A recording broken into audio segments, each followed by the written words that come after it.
Desafios. Oferecimento obrasul.com.br. O delivery da construção civil.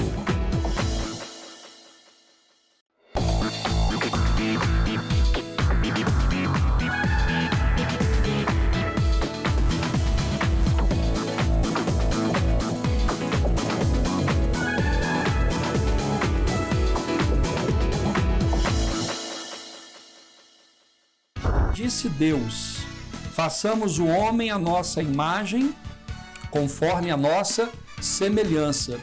A ideia de raça, à luz da Bíblia Sagrada, não existe. O sujeito que pratica o crime, ele acredita que o crime é qualquer ato ilícito, comportamento ilícito. Ele acredita que não será descoberto. Tem muitas pessoas que buscam o anonimato, criam perfis fakers, ou perfis falsos, achando que ficarão no anonimato por muito tempo. Teu amor modificou o meu viver, o meu ser, teu poder. Estamos juntos para mais um programa Desafios e muito obrigado pela sua companhia. Você que nos acompanha todas as semanas de norte a sul do estado do Espírito Santo. É sempre, uma satisfação poder entrar na sua casa com conteúdos que vão trazer luz, porque esse é o nosso objetivo, ser um instrumento de Deus na sua vida. Mas quero te fazer um convite especial, esse QR Code que você está vendo na sua telinha, é só apontar a câmera do seu celular, você vai direto para o nosso canal no YouTube. E eu estou te convidando, se inscreva no nosso canal, não se esqueça de apertar o sininho, curtir e compartilhar os nossos conteúdos e venha me seguir também no Instagram, @eliblumdesafios. Hoje, no nosso programa, nós temos um tema fantástico. Na verdade, são dois em um: racismo e crimes cibernéticos. E hoje, os nossos convidados, pastor Romerito Oliveira, ele que é o presidente do FENASP, advogado e pastor, Davi Pascoal Miranda, professor e advogado, e Eduardo Pinheiro, especialista em proteção de dados. Vou começar aqui com o Eduardo. Uma alegria receber o programa Desafios. Agradeço o convite, pastor. Se sinta cumprimentado aí, pastor Romerito. Muito obrigado, pastor. Davi Pascoal, alegria. Satisfação mais uma vez, pastor. Vamos lá. Vamos falar sobre racismo e crimes cibernéticos. É ele, ó. É esse aqui, ó. E realmente está acontecendo que cada vez eu estou mais triste, cada vez eu tenho menos vontade de jogar. Mas eu vou seguir lutando. O que é racismo, doutor Davi? Bom, pastor, inicialmente é importante a gente entender que o conceito de racismo, ele existe na lei, há a previsão normativa do que é racismo, mas o comportamento que promove a discriminação, que resulta do preconceito, ele vai além daquilo que está na lei. Mas o conceito legal, que é este o que, ao menos a princípio, pode ser o ponto de partida, todo aquele comportamento que resulta da prática, da indução ou da incitação a preconceito ou discriminação movido por etnia, cor, religião, procedência nacional ou raça. Então, eu quero já, de certa forma, ser muito clara no início do nosso bate-papo, que nós somos radicalmente contra qualquer tipo de preconceito e discriminação. Mas a gente assistiu aí nos telejornais, na grande imprensa, a manifestação do jogador de futebol Vini Júnior, do Real Madrid. E ele está sofrendo muito na Espanha.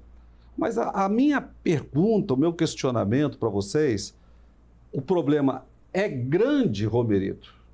Ou há, de certa forma, uma certa valorização e a grande imprensa maximizando aquilo que, de repente, poderia ser tratado com muito mais tranquilidade e serenidade? Então, pastor, eu entendo que a gente tem um problema a ser enfrentado, mas confesso que o problema, de alguma forma, muitas das vezes, ele se presta a servir pautas e bandeiras que carregam um fundo de interesse político. Lógico que não em todos os casos.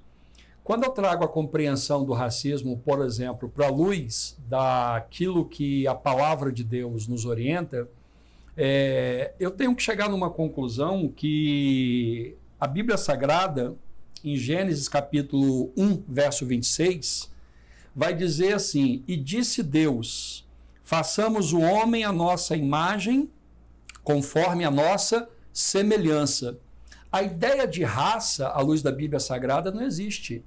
A ideia de sangue diferente à luz da Bíblia Sagrada não existe. Portanto, o racismo à luz da Bíblia Sagrada, ele não existe dentro do conceito espiritual, dentro da visão da Escritura, porque parte-se do princípio que todo homem e mulher se originou de um único homem, Adão. Então, qual é a raça que a gente poderia considerar na Bíblia? A única raça adâmica. Todos nós somos originários de um homem só. Ou seja, é a partir daí que a ideia do cristianismo consegue, de alguma forma, se sobrepor a essas tensões raciais que a gente vê na sociedade, mas que você já não vê isso com essa mesma tonalidade dentro das igrejas. Porque a ideia de ser irmãos é o que prevalece dentro da compreensão da Bíblia Sagrada.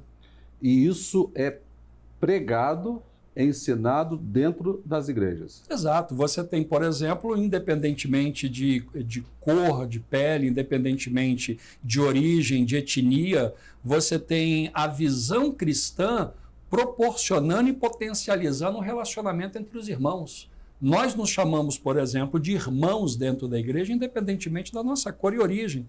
A própria Bíblia vai dizer que há amigos que são tão chegados que eles têm uma aproximação mais forte do que o próprio irmão consanguíneo. Porque você tem uma relação que é uma relação, à luz da Bíblia Sagrada, fomentada pelo Evangelho, que quebra as barreiras, quebra as tensões da ideia racial e coloca todos dentro de um mesmo campo de igualdade perante Deus. Ou seja, Deus ama todos. E a gente, à luz da Bíblia, não tem essa dificuldade de compreensão. Mas e quando a ofensa vem, Eduardo, através das redes sociais, da internet? Nós vamos falar sobre inteligência artificial, vamos falar sobre as nuvens, mas a gente sabe que a internet tem sido um instrumento ou um caminho para disseminar, para amplificar e ofender, cometerem crimes de racismo. Então, perfeito. Essas ofensas, quando são desferidas no mundo digital, tem um agravante, que é a questão do tempo, o lapso temporal. Uma ofensa aqui no mundo físico, no momento que ela é desferida, a pessoa fechou a boca, virou passado. Já nas redes sociais, não. Aquilo permanece na linha do tempo. Isso torna a atitude, o comportamento, o crime mais grave. E o pior, pastor, tem muitas pessoas que buscam o anonimato. Criam perfis fakers, ou perfis falsos, achando que ficarão no anonimato por muito tempo. Isso não é verdade, porque desde 2014, com o advento do Marco Civil da Internet, se tornou possível a rastreabilidade. Então, essa rastreabilidade vai ocorrer sempre que a pessoa utilizar o meio digital para ofender, ameaçar, humilhar uma pessoa. Então, aquela pessoa que acha que ela vai conseguir se esconder, ninguém vai conseguir chegar nela, isso é uma mentira. É uma mentira, está completamente enganada, e a gente sempre fala que anonimato na internet tem prazo de validade. E ela vai acabar essa validade quando a vítima se sentir ofendida, buscar uma reparação, buscar a justiça, buscar a polícia investigar, e por meio do endereço IP, né, todos já devem ter ouvido falar do endereço IP, que é aquele código de identificação de cada usuário na internet. Então, é como se fosse a placa do veículo. Os veículos, né, tem placas. Nosso CPF, né? Para te identificar e responsabilizar atitudes, né, no mundo digital. Então, por meio desse endereço IP, é possível a rastreabilidade e vai ser identificado o dispositivo utilizado para aquele comportamento. A gente sempre faz um alerta, abre um parênteses aqui, para falar também daquelas pessoas que muitas vezes, por gestos mesmo de bondade, abre suas conexões para terceiros. A gente vai em churrasco, a pessoa coloca lá na área da churrasqueira a senha do Wi-Fi. Aí, se uma pessoa mal intencionada utiliza a sua conexão para praticar um crime, um ato de racismo, um ato de injúria racial, qualquer outro tipo de outro crime, usando a sua conexão, você vai ter uma responsabilidade também. pelo menos civil, na esfera civil. Então, aproveitando aqui, você que é especialista na proteção de dados, as pessoas que estão em casa nos assistindo, quais os cuidados que ela deve ter ao acessar o Wi-Fi de terceiros? Então, é importante, né? Da mesma forma que você, ao emprestar um carro para um terceiro, se esse terceiro fizer mau uso desse veículo, você será responsabilizado, a mesma coisa em relação à sua conexão de internet. A gente sempre orienta não compartilhar, né, conexão de internet com terceiros. Tem a questão dos restaurantes também, das pizzarias. As pessoas hoje em dia vão nesses estabelecimentos, antes de pedir o menu, né, com as opções do cardápio, pedem primeiro a senha do Wi-Fi. Ali também existe um risco, pastor, porque aquilo ali é uma rede Wi-Fi pública e ali pode ter uma pessoa mal intencionada querendo, que está conectado naquela rede também e pode estar querendo invadir o seu dispositivo, o seu notebook ou o seu celular, e depois o objetivo, lógico, é roubar dados pessoais, dados bancários, dados dos cartões de crédito, para depois causar transtorno à pessoa, à vítima. É por isso que o nosso tema de hoje, quando nós estamos falando de racismo, e nós trouxemos aqui um especialista na proteção de dados, que é o Eduardo, porque, doutor Davi, é fato, existem pessoas que elas são, e elas assumem que são racistas. Nós acompanhamos aí no Brasil e no mundo. Eu queria que o senhor falasse, a pessoa que é vítima do racismo, o que ela deve fazer?